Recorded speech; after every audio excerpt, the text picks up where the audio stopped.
Hello again, M21 Able here, bringing you a quick video here, and this will be the first part of a couple of videos I'll do on this knife. I bought it as a kit from Creative Man.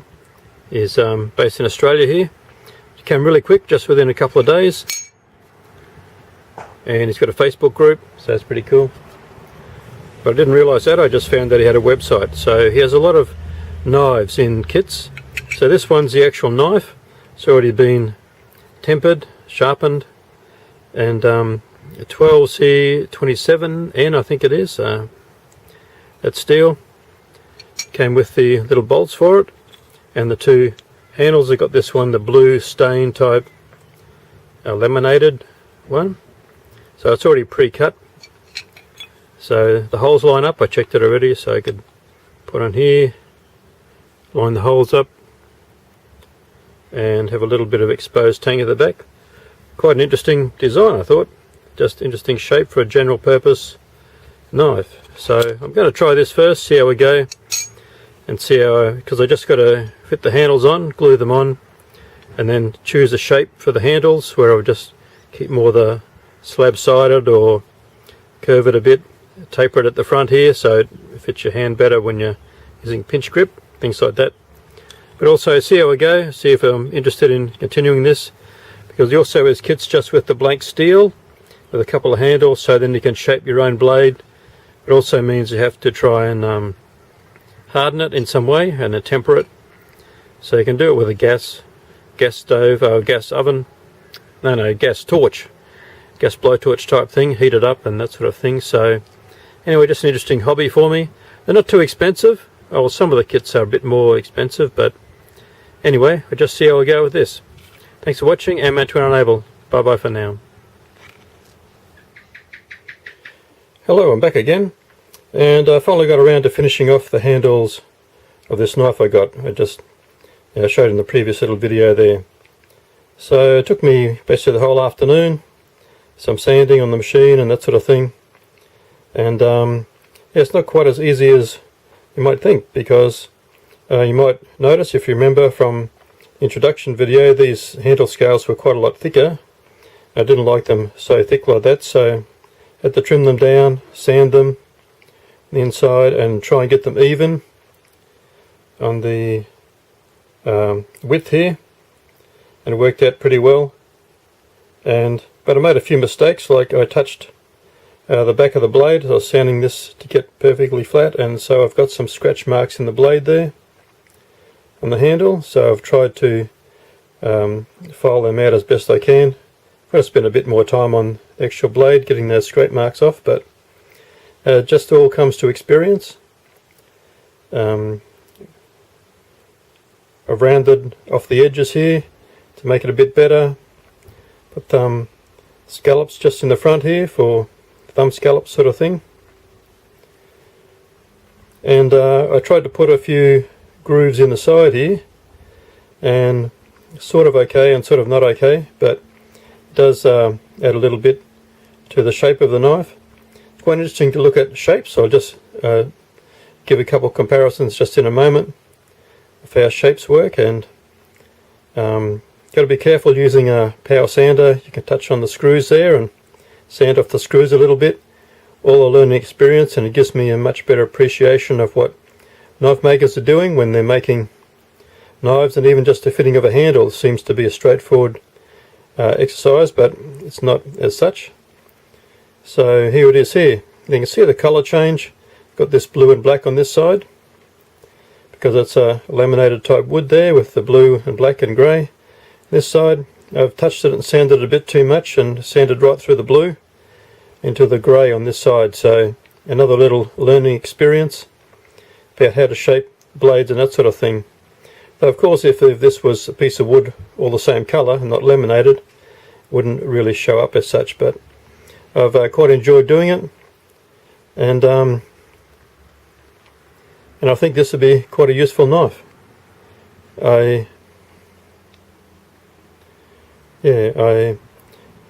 couldn't go too much thinner. I didn't want to go too much thinner also, because it means the little brass pin inside, which the threaded piece of which the two screws go into, would need to be made shorter to allow the screws to tighten up.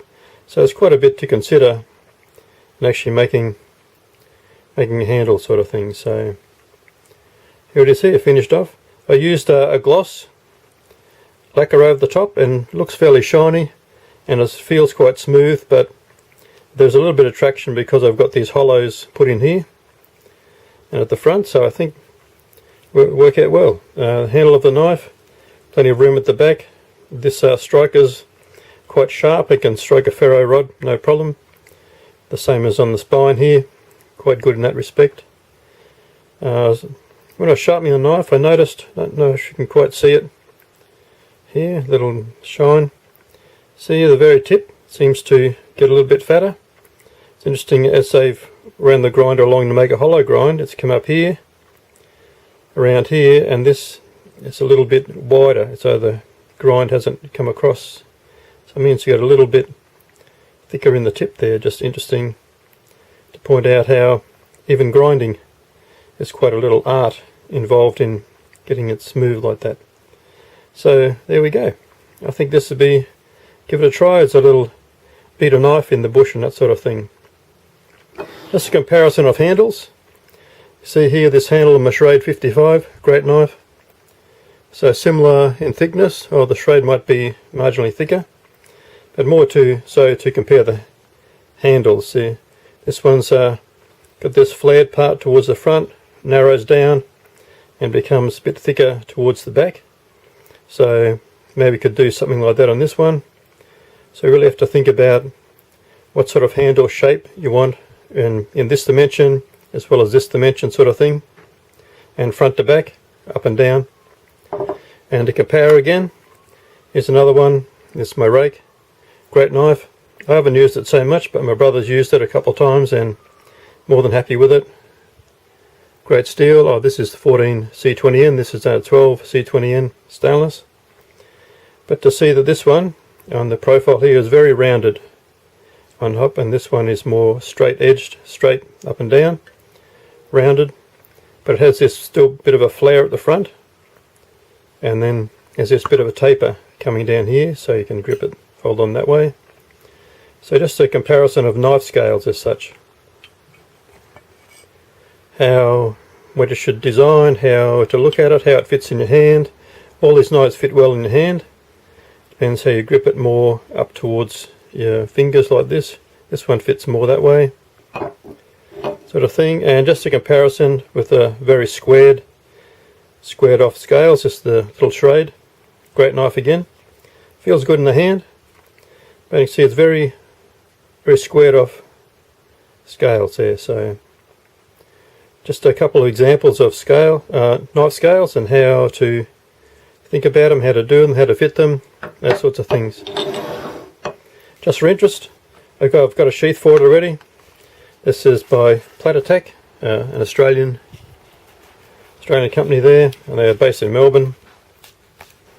I'll turn around this way, so I suppose you can see, give a little promotion for it. Platitech, Kedora sheath there. They make pretty good gear, or they have it made for them. And sheath, a knife fits in. It's got some sort of Velcro or something in there, I can't quite see. But it means it's quite tight, it holds the knife in, it's quite a tight fit in there. And this just fits in, not adjustable. If not, I'd have to scallop this out a bit more to get this to fit over. So looks pretty neat. The blue handle and the camo, old style Australian camo.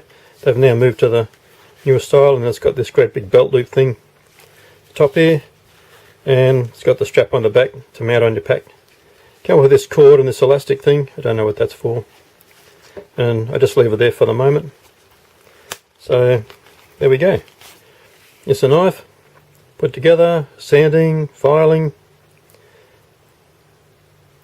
I'm quite happy. That bit of interest for afternoon, and now I'll just see if I want to go the next step and get a blank steel and try and shape my own knife, that sort of thing. Because I do have the video a couple of years back of how I designed the knife and had it made, so I'd like to get a version 2 of that knife. So Here we go, Ant-Man to enable. Thanks for watching. Remember, stay prepared, stay prepared, stay alert, especially in these crazy times we live. Bye bye for now.